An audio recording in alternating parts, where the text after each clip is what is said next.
Executive coaching done well is a powerful organization development initiative. Last time we presented the first half of my interview with Executive Coach Mike Todd, in which we introduced the topic and spoke to those who might benefit from coaching.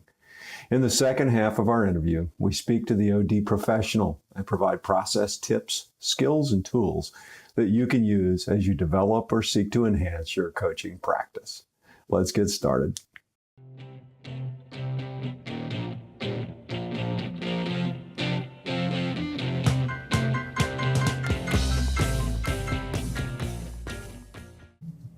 So, continuing on, let's shift the game now, and let's talk about how people who aspire to coach, what can we offer to them that would be helpful for them in beginning or building or growing their practice and their excellence. So, if you would, please describe your coaching process. The coaching process that I utilize is usually about eight or 9 months long. It's usually about 16 or so 1-hour sessions. It's a process of, first and foremost, my meeting with the individual and or their corporate sponsor, if it's executive coaching, and really talking about what are the objectives that we have here. And not only that, it's also a process of discovery. So there's some intake paperwork that I have this individual do. There's some initial assessments that we'll typically use on the front end, like DISC, which really helps me tune my approach to the needs and preferences of that particular individual. And then what we do is we get into a process where we meet an hour at a time, about every 2 weeks over the course of those 8 to 9 months. And really, it's a process of discovery, of application. As a coach, really my primary role is being a sounding board and an accountability agent.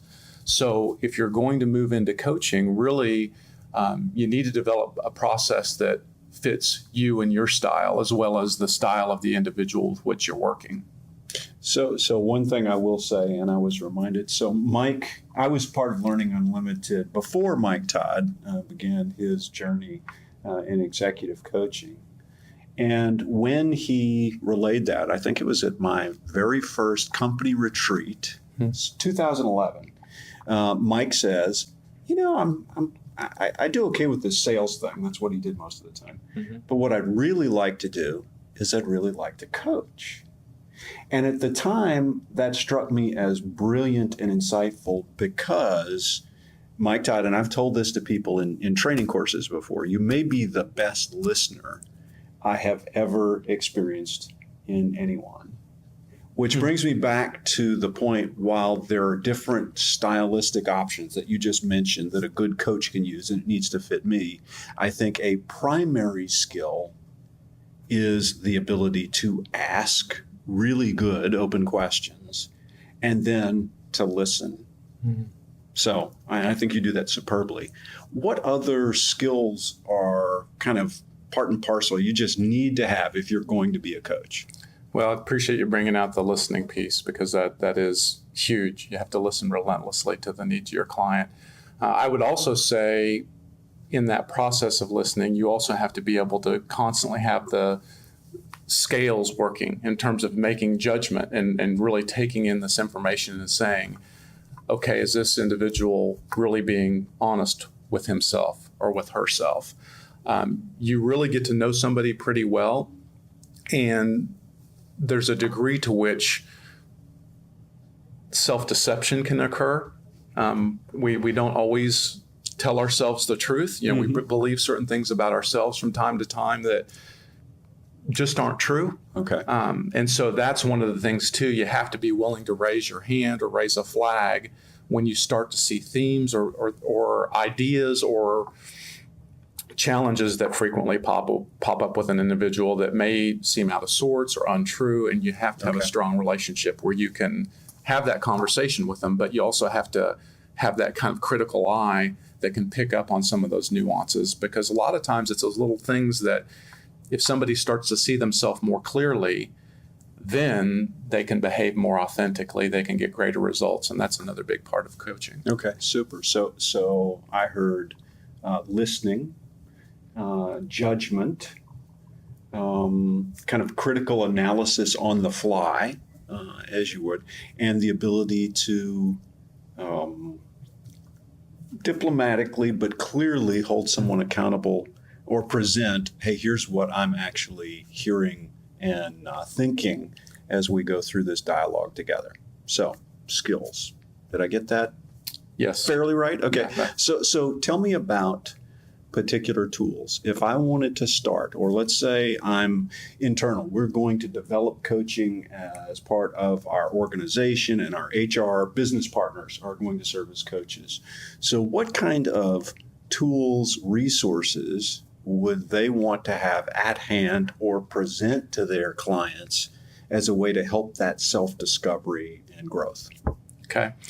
I would say, at least at a minimum, some sort of personality or behavioral style tool like DISC or Myers-Briggs. Okay. That's a great baseline to work with. Another tool that I like to use, which I think is very useful when combined with like DISC or personality profile, is StrengthsFinder, because that helps somebody deepen their understanding of who they are and who they aren't. I also think that it's important if a professional is going to be using coaching inside their organization, to be using a model or a book or a series of books that really fit the culture of that particular organization. So which titles do you share or recommend? One of the most basic ones from a leadership standpoint in terms of leading teams and how to get teams functioning at their highest level would be The 5 Dysfunctions of a Team by Patrick Lencioni. To me, that's a bread and butter one in terms of being able to understand how teams produce results and understand the dysfunctions that invariably will come into any and all teams. Okay. So I know you've also used Egonomics a fair amount. Could you say a little bit about that title? Yeah, I love that book because it's a really difficult read, but it's also very deep and wide.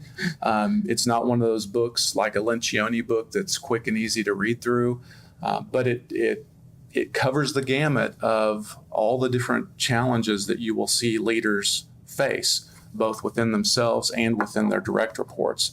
Not to mention, it expresses real clearly what effective leadership looks like. And it breaks down all the components of leadership, from level 5 leadership all the way to emotional intelligence. It's just so deep and wide and rich with learning. I love it. Okay.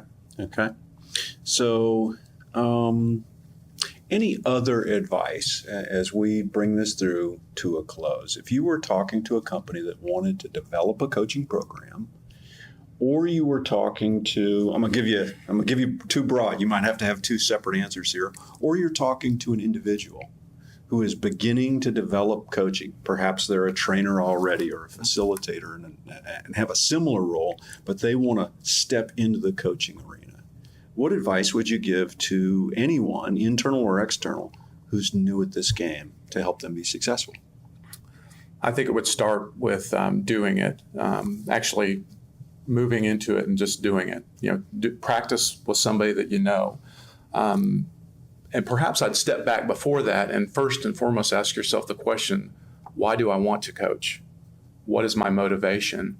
If your motivation is because you have some passion for helping others learn and grow, and if you feel like you have the ability to draw answers to the questions that leaders have out of them, as opposed to prescribing those answers to them, I think that's an important thing to set yourself straight on first and foremost, because most coachees, those that are being coached, they want to be able to utilize their talents and their skills.